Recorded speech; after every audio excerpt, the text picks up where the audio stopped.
Masu kallon mu kada dai a manta da danna subscribe button on the ground and that notification icon to be able to get our new uploaded videos on time. So barkamu da sake saduwa da ku a cikin wannan shiri mai taken English Lessons in Hausa part 6 darasi na 6.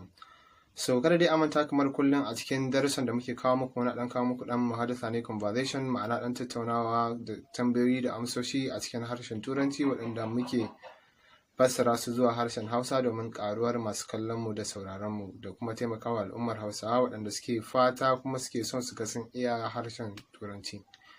So kamar kullum wannan darasi namu yana dauke da ɗayan tambayoyi ne da amsoshi kaɗan a cikin harshen Turanci.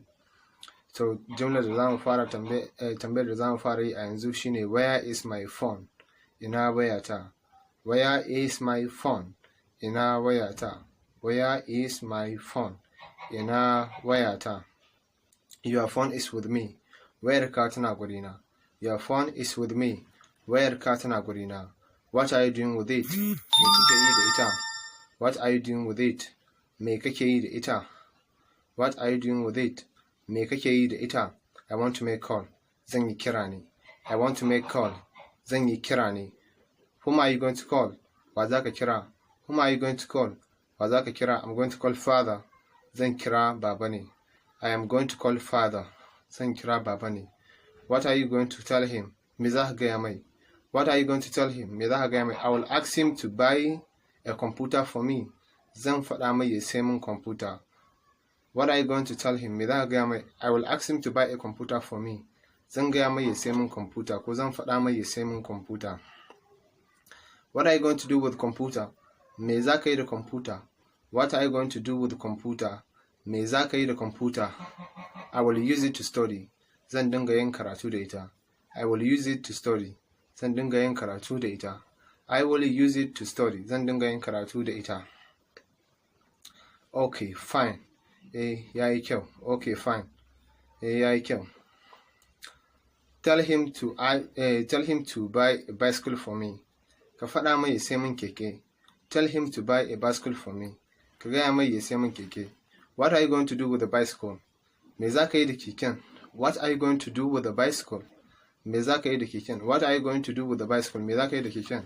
I will ride it to school every day. Zan dinga zuwa makaranta kullum akan shi. I will ride it to school every day. Zan dinga zuwa makaranta kullum akan shi. I will ride it to school every day. Zan dinga zuwa makaranta kullum akan shi. Okay, so I will tell him. To zan faɗa mai. Okay, I will tell him. To zan faɗa mai. Okay, I will tell him. To zan faɗa mai. Okay, thank you very much. To na gode sosai. Okay, thank you very much. To na gode sosai. Goodbye, sai anjima. Goodbye, sai anjima. Masu sauraron mu kada dai a manta da subscribe button on the ground. Ku yi subscribing kuma sannan ku danna notification icon saboda ku dinga samun sababbin bidiyoyin mu akan kari, sannan kamar yadda muka ga muku zamu dinga uploading din videos akai ba tare da cikin bata lokaci ba.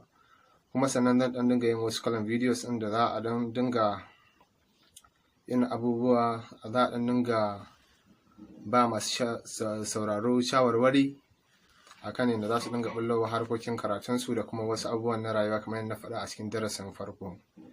To za mu dinga yi insha Allah, za ku gani. Ku dai ku yi subscribing kuma ku dinga following ɗinmu a koda yaushe. Na gode.